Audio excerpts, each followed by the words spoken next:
पर एक्शन में यूपी सरकार। यूपी पहुंचेगी दवाओं और ऑक्सीजन की बड़ी खेप। बोकारो से यूपी पहुंचेगी मेडिकल ऑक्सीजन के कुछ टैंकर पहुंचने वाले हैं। लखनऊ ट्रेन के जरिए पहुंचाए जाएंगे। रेमडेसिविर की भी 10,000 डोज मंगाई गई है। सीएम योगी के निर्देश पर तेजी से काम हो रहा है और आज टीम 11 की बैठक में भी सीएम योगी कई अहम फैसले ले सकते हैं।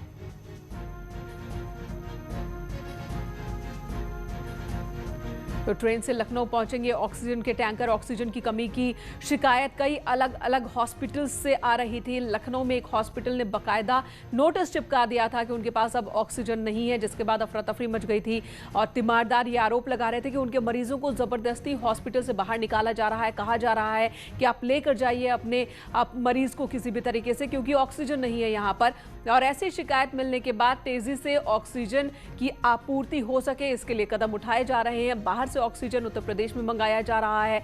बोकारो से, झारखंड के बोकारो से ट्रेन के जरिए ऑक्सीजन टैंकर्स की एक खेप पहुंच रही है और साथ ही दूसरी तरफ रेमडेसिविर की कमी ना हो, इस पर भी नजर बनी हुई है सरकार की। कोरोना के कारण इस वक्त पूरे देश के अस्पतालों में मेडिकल ऑक्सीजन की कमी की खबरें आ रही हैं और ऐसे में सवाल उठता है कि आखिर जब हम ऑक्सीजन में ही सांस लेते हैं, ऑक्सीजन को ही सांस की तरह लेते हैं, पर्यावरण में भी प्रचुर मात्रा में ऑक्सीजन है, तो फिर आखिर मरीजों को पर्याप्त ऑक्सीजन क्यों नहीं मिल पा रही है। इस रिपोर्ट को समझिए कि आखिर मेडिकल ऑक्सीजन क्या है और किस तरह से इसे तैयार किया जाता है।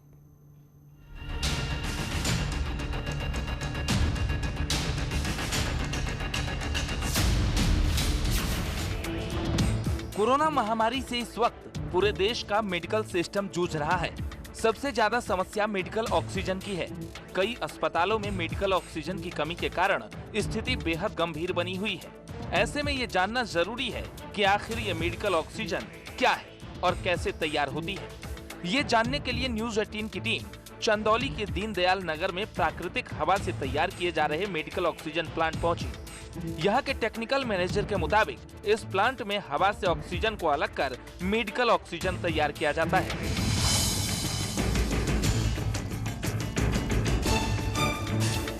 यहाँ के टेक्निकल मैनेजर के मुताबिक इस प्लांट में हवा से ऑक्सीजन को अलग कर मेडिकल ऑक्सीजन तैयार की जाती है। तो जी आप ये बताएं कि कैसे यहाँ पर ऑक्सीजन बनती है। सर हमारे यहाँ जो है किसी रॉ मटेरियल द्वारा नहीं बनती।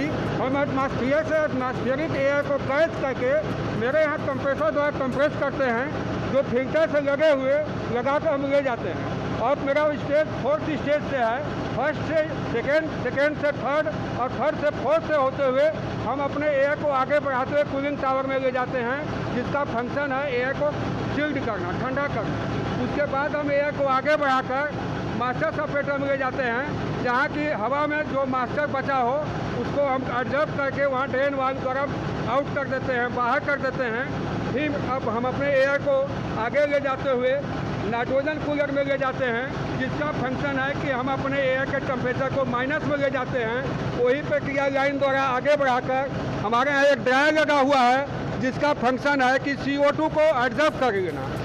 दरअसल जिस हवा में हम सांस लेते हैं उसमें ऑक्सीजन की मात्रा 21% होती है। इस ऑक्सीजन को प्लांट में एयर सेपरेशन की तकनीक से हवा से अलग कर सिलेंडर में स्टोर किया जाता है।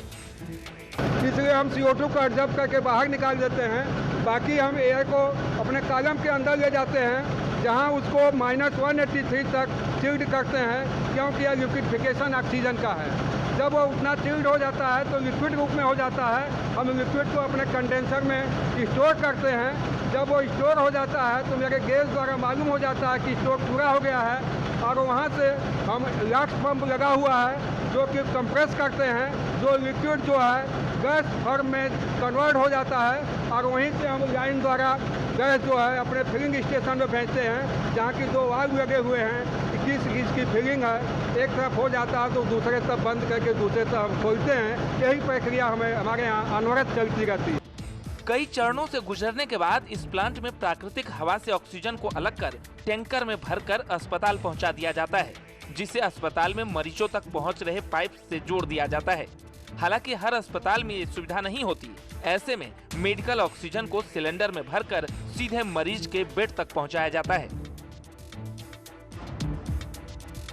ये जो प्लांट है आपको बता दें इंडियन एयर गैसेस का, इनका 600 से 700 सिलेंडर डेली उसके उत्पादन की क्षमता है और पूरी ताकत से ये लोग यहाँ ऑक्सीजन बना रहे हैं। और कोविड-19 के जो नियम बनाए हैं शासन प्रशासन से, उसके थ्रू तमाम हॉस्पिटल्स और पेशेंट प्रिस्क्रिप्शन के बाद ही यहाँ से ये सिलेंडर सप्लाई हो रहे हैं। तो हम ये आपको दिखाने का प्रयास कर रहे हैं कि ऑक्सीजन कैसे बनती है और कैसे जो जीवन रक्षक ये गैस है वो कैसे लोगों तक पहुँच रही है। ये पूरी प्रक्रिया हम आपको यहाँ से दिखाने का प्रयास कर रहे हैं। चंदौली से न्यूज़ 18 के लिए नितिन गोस्वामी।